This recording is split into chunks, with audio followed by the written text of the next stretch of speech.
Yes, you read that title correctly. I actually like Home Alone 3, the film credited for single-handedly killing what was left of John Hughes' career. Released in 1997, the film was the first Home Alone film in the franchise not to feature any of the original characters or to be directed by Chris Columbus.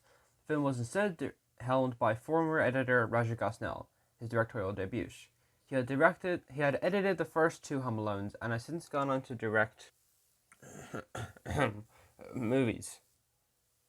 Despite the change in director, however, it was still penned by John Hughes, who, after making Home Alone, made almost nothing but crappy kids' films for the rest of his career. Home Alone 2, Dennis the Menace, Baby's Day Out, Miracle on 34th Street, 101 Dalmatians, Flubber, and Just Visiting were all written from the same guy that brought you The Breakfast Club, Planes, Trains and Automobiles, National Lampoon's Christmas Vacation, and, yes, the original Home Alone. However, the crowning achievement of his downward spiral is usually given to Home Alone 3. Though it made a decent profit, it got destroyed by critics and it single-handedly destroyed what's left of his career. Eventually he passed away in 2009, and thankfully people remember him for his classic 80s movies, rather than his crappy 90s movies. Despite all of this, I actually kind of like Home Alone 3. Now before you kill me, here's why I like it. The villains have been upgraded from 2 bumbling burglars to 4 people working for an international North Korean-funded terrorist organization who have been tasked with smuggling a chip that, when placed in a missile, can bypass detection through security by placing it in a toy car. When the bag they placed it in gets misplaced at the airport, they suspect the person who stole it is going to Chicago. The gang traces it to a neighborhood where the toy car ends up in the hands of a young kid named Alex, who has to stay at home alone, title of the movie, because he has the chicken pox. When he suspects that the people are sneaking into houses, he tries calling the police twice, but they both end up with nothing. Once that happens, he takes matters into his own hands in order to stop the gang from getting the chip. One of the main problems I, and a lot of other people, had with Home Alone 2 is that the plot was basically the exact same, just in a different location with a few plot points changed to make it look like it was completely different, even though it wasn't. However, people complained that the third film was completely different and that the formula should have never been changed, and that was seen as a negative.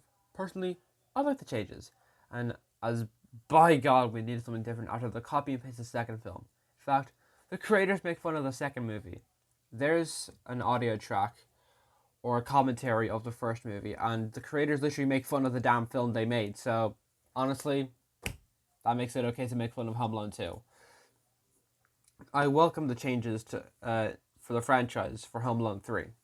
Plus, I like the new kid. The villains are interesting, and the plot, as I said, is incredibly unique. Also, Alex's sister is played by an adolescent Scarlett Johansson. I think that's pretty neat. A criticism I've heard from people is that the parents are responsible for leaving Alex by himself. As in the first 2 films, it was such a massive deal when Kevin was left alone.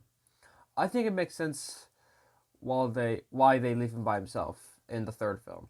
In the first film, they didn't know that Kevin could take care of himself, just to find the freak out. In the second film, they don't know that he'd be able to take care of himself in a different city and anywhere in America, just to find the freak out. In the third, it's shown that the family knows that Alex can create his own contraptions. Also, his mother works from home at first, but however she has to leave because something's happening at her job that's incredibly important. The father's leaving for a business trip, and the brother and sister are going to school. It's shown that this film takes place after Christmas, as in the opening it said that it takes place on January 8th, and also the mother's putting away Christmas decorations at the beginning, though there's still some Christmas imagery throughout the movie, though not as much as the others. Obviously the film isn't as funny as the first one, or even the second one. Despite this, there's a few laughs outside of the traps. It's just that it's destroyed by the need to add in a goofy sound effect to make the 2-year-olds in the audience laugh. Speaking of traps, they're great. Somehow, they're even deadlier than the traps in Home Alone 3. Yes, some of them are pretty stupid, but then there's traps like the wait.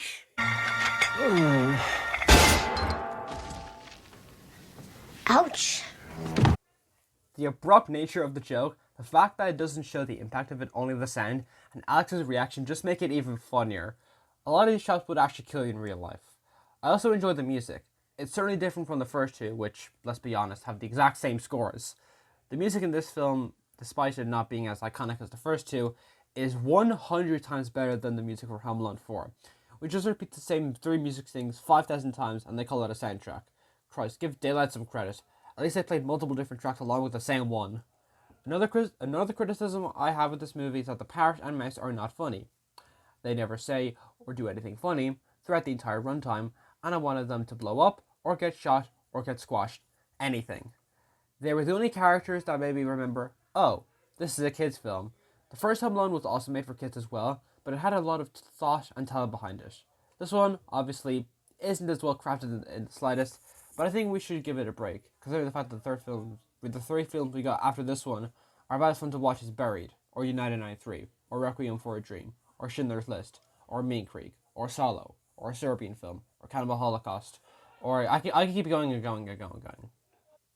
In conclusion, though this isn't a great film, and it barely qualifies as a good film, I still like it.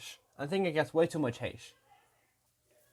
The traps, for the most part, are still funny, the acting is fine, the characters are likable, the music is very good, and the plot is very interesting and unique. Overall, I recommend this film. Although it isn't as funny or charming as the first film, it's 1,000 times better than films 4 through 6. Seriously, watch my Home Alone 4 review. It's in a very weird aspect ratio, but trust me, that thing is atrocious. I give this film, however, a 7 out of 10. Now, tomorrow is Christmas Day, and even though I know this review was a little bit short and you might hear some background noise, I hope you have a wonderful Christmas or Hanukkah, or whatever you celebrate. I'll see you for one last review before the end of the year. And trust me when I say it'll be a good one. Hopefully it'll be a good movie. You never know. Anyways, have a Merry Christmas, and I'll see you for the 28th, hopefully, if my procrastination problem doesn't continue. Bye. By the way, if you notice background noise, that's not my fault. I was supposed to record this a bit earlier in the day, but I just couldn't. I wanted to get this out before the Christmas day, so yeah. If it annoys you, then screw off. I don't care. I don't have a choice.